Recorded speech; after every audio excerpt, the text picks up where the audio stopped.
सुधा समाधान।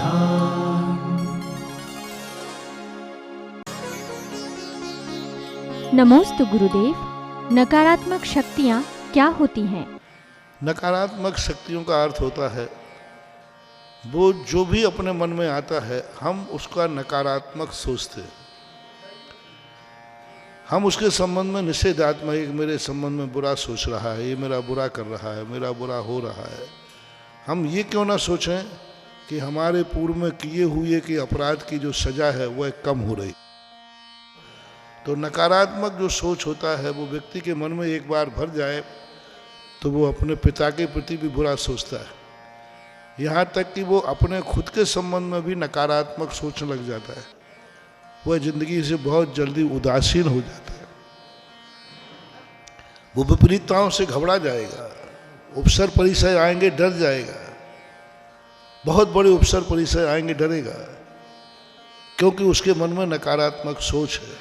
और सकारात्मक सोच होगा तो परिस्थितियों से डरेगा नहीं, उन परिस्थितियों का सामना करेगा, उन परिस्थितियों को सामना करने के लिए साहस करेगा, ऐसा मन। नमोस्तु गुरुदेव। हम वस्तु स्वरूप का चिंतन कैसे करें जिससे हमें दुख में भी सफलता मिले? वस्तु स्वरूप का अर्थ है कारण कार्य की व्यवस्था को समझना। कौन सा कार्य किस कारण से होता है वही वस्तु स्वरूप है। और कारण कार्य को जो समझ लेता है, ऐसा कारण है तो ऐसा कार्य होगा, ऐसा कार्य है तो ऐसा कारण रहा होगा, यही वस्तु स्वरूप है। हम दुखी हैं तो हमने कोई अशुभ कर्म किया होगा, और हम अशुभ कर्म कर रहे हैं तो हमें दुखी होना ही पड़ेगा। इस प्रकार का जो चिंतन है, हम यदि सावधानी से चलेंगे तो दुर्घटना टलेगी, और यदि असावधानी से चलेंगे तो दुर्घटना घटेगी। ऐसा मन में चिंतन करना वस्तु स्वरूप है। हर समय लगा लो, हम अच्छा सोचेंगे अच्छा होगा, बुरा सोचेंगे बुरा होगा, यह मन का वस्तु स्वरूप है। हम अच्छा देखेंगे अच्छा होगा, बुरा देखेंगे बुरा होगा, ये आँखों का वस्तु स्वरूप है। हम किसी वस्तु का दुरुपयोग करेंगे तो बुरा होगा, सदुपयोग करेंगे तो अच्छा होगा, यही वस्तु स्वरूप है। वस्तु स्वरूप का चिंतन हर जिंदगी में हर पॉइंट पे करना चाहिए, और वस्तु स्वरूप का चिंतन करने से व्यक्ति को सकारात्मक ऊर्जा प्राप्त होती है, विल पावर बढ़ता है, पाप का क्षय होता है, पुण्य की श्री वृद्धि होती है। जो संकट हमारे जीवन में आया है वो कितने लंबे समय को आएगा, लेकिन बहुत जल्दी टल जाएगा, क्योंकि हम सकारात्मक सोच रहे हैं। हम वस्तु स्वरूप को जान रहे हैं कि ये वस्तु जो व्यवस्था है उस व्यवस्था को कोई हेर फेर नहीं कर सकता है, ऐसा मन। नमोस्तु गुरुदेव। पुण्य और धर्म में क्या अंतर है? पूज्यवर समंतभद्र महाराज ने धर्म की परिभाषा बनाई है। देश्यामि समीचीनम धर्मम कर्म निवर्णम संसार दुखता शत्वान यो धरति उत्तमे सुखे। धर्म वह है जो संसार से तार करके उत्तम सुख में स्थापित करे। पुण्य वह है जो संसार में जीने की व्यवस्था करता है। संसार में कैसे जीना, संसार में जिन वस्तुओं की ज़रूरत है उनको उपलब्ध कराता है। उन वस्तुओं में प्रति कैसा कहाँ क्या चाहिए। मान लो कोई व्यक्ति ने गलत किया है तो उसे पाप के रूप में, अच्छा किया है तो पुण्य रूप में। तो संसार की जो व्यवस्थाएं बनाई जाती हैं वो पुण्य कर्म का कार्य है, और परमार्थ की जो व्यवस्था बनाता है वो धर्म है। पुण्य और धर्म में अंतर है। नमोस्तु गुरुदेव। हमारा घर और समाज में क्या अंतर है? दो बातें होती हैं। जब पुरुष व्यक्ति धर्म की ध्वजा फहराता है तो धर्म आगे बढ़ता है, और महिला जब धर्म की ध्वजा संभालती है तो धर्म की सुरक्षा होती है। महिला धर्म को आगे नहीं बढ़ा सकती, महिला धर्म की रक्षा कर सकती है। और पुरुष यदि धर्म की ध्वजा संभाल ले तो धर्म आगे बढ़ता है। तो धर्म का जो सुरक्षा कवच है, जब श्रमण संति संस्थान की स्थापना की उस समय धर्म को आगे बढ़ाना था, क्योंकि धर्म गौण हो गया था। मैं इसलिए मुनि व्रत की प्रशंसा नहीं करता हूँ कि मैं मुनि हूँ, मैं इसलिए प्रशंसा करता हूँ कि पूज्यवर कुंद स्वामी ने पंचम काल में मुनियों के अस्तित्व की घोषणा की है। कुंद स्वामी ने स्पष्ट उल्लेख किया है, अजब त्रिण शुद्धा लहदि देवत्तम इंदत्तम च। आज भी रत्नत्रय से शुद्ध हैं तो हैं, कहीं ना कहीं हैं, सभी नहीं हो सकते, मैं मानता हूँ। एक क्लास में सभी विद्यार्थी पास हो जाए ऐसा नियम नहीं, फेल भी होते। फेल होने के कारण से हम देखें कि पढ़ना व्यर्थ है। अरे फेल होने वालों की लिस्ट क्यों बनाते हो, पास होने वालों की लिस्ट बनाओ ना। फेल होने वालों को, क्योंकि फेल तो होंगे।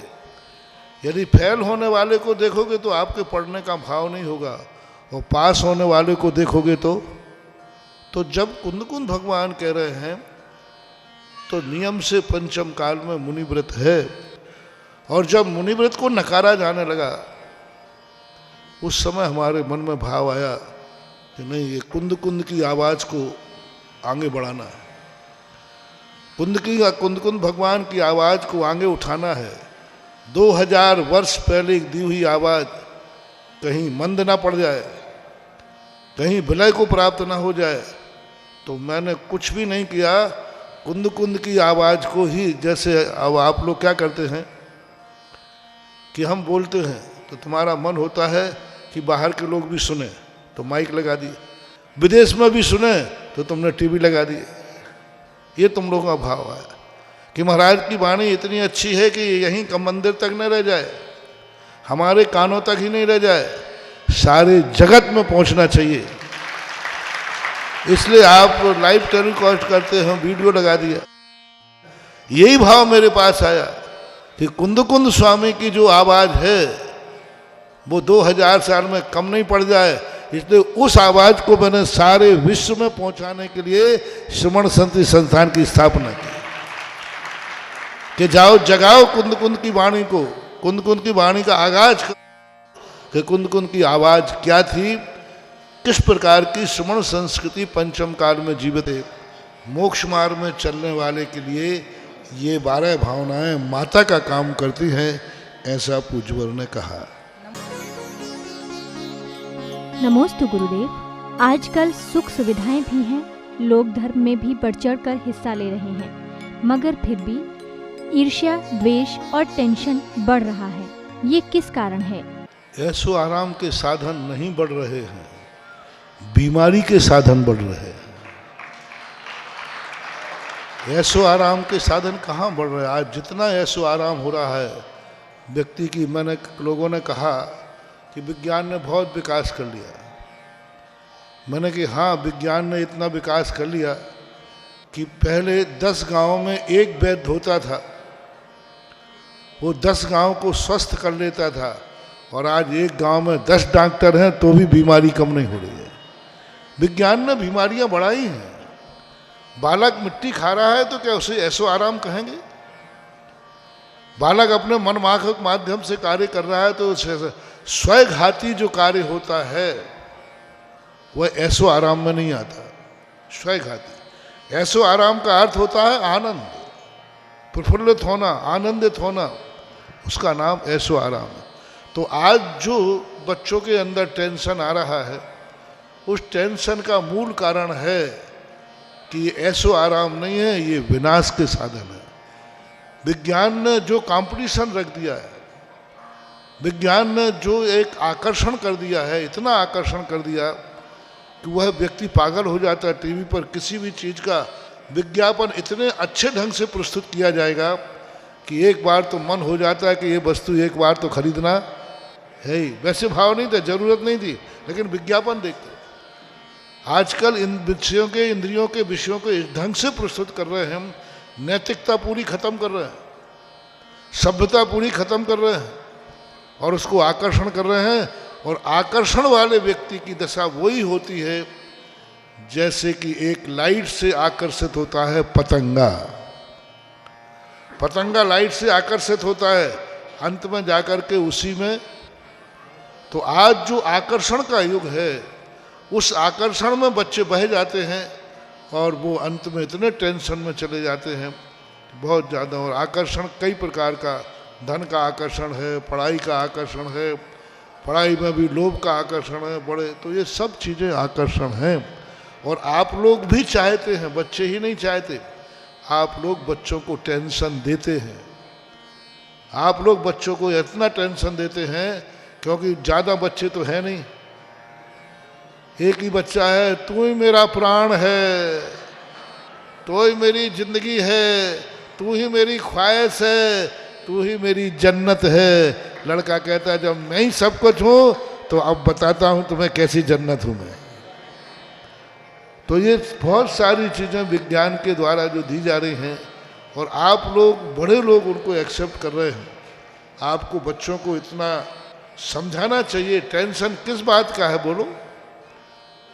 टेंशन जिस बात से है उससे ज़्यादा कोई आकर्षक चीज़ दिखा दो जिससे वो टेंशन में है, उसका टेंशन खत्म हो जाएगा। क्योंकि वो स्वयं इतना सक्षम नहीं है कि अपने टेंशन को वो मिटा सके, ऐसा है। नमोस्तु गुरुदेव। कुछ लोग अपना दान समय पर दे देते हैं, मगर कुछ लोग काफ़ी समय निकल जाने के बाद भी अपना दान नहीं देते, तो ऐसे लोगों को कौन से पाप का बंध लगेगा? कल के दिन उनके कोई पूजा पाठ करेंगे और उनका संकट दूर नहीं होगा, वे कहेंगे भगवान मैंने ये पूजा कर ली थी, क्यों नहीं हुआ? बोले मुझे याद ही नहीं तूने पूजा की थी कि नहीं की थी। वो सब टिट फॉर टैट है। जैसा तुम धर्म क्षेत्र में बेईमान बनोगे, धर्म तुम्हारे लिए भी उसी प्रकार का व्यवहार करेगा। जब भी दो संबंध होते हैं तो एक तरफ से नहीं टूटता, दोनों तरफ से टूटता है। और एक टूटता है तो दोनों को तोड़ना जरूरी नहीं, एक टूट जाता है तो दूसरे को तोड़ने की जरूरत नहीं, वो अपने आप टूट जाता है। तो मैंने आज प्रातःकाल कहा था ना, धार्मिक क्रिया करते समय, छोड़ते समय ये भाव करना चाहिए, नुकसान किसको है? आपने मंदिर की बोली ली और आपने नहीं दिया, नुकसान किसको है? भगवान को, महाराज को। नुकसान तुम्हारे लिए। किसान में खेत में गेहूं नहीं बोया, अनाज बीज नहीं बोया, तो नुकसान किसको? खेत को है कि किसान को? अब आप कहो खेत को नुकसान है, तो खेत कहता मुझे क्या फर्क पड़ने वाला, वो तो और नहीं वो तो। जैसे खेत में बोने वाला है तो बोने वाले को लाभ है, नहीं बोलेगा तो किसान को हानि है। बस ये धर्म क्षेत्र ऐसा ही है। दान बोला है तो तुम्हें लाभ है, दोगे तो तुम्हें लाभ है, नहीं दोगे तो तुम्हें हानि है। भगवान को कोई हानि होने वाली नहीं। हमने भगवान का अभिषेक नहीं किया, भगवान को क्या नुकसान है? नुकसान तो हमारा है।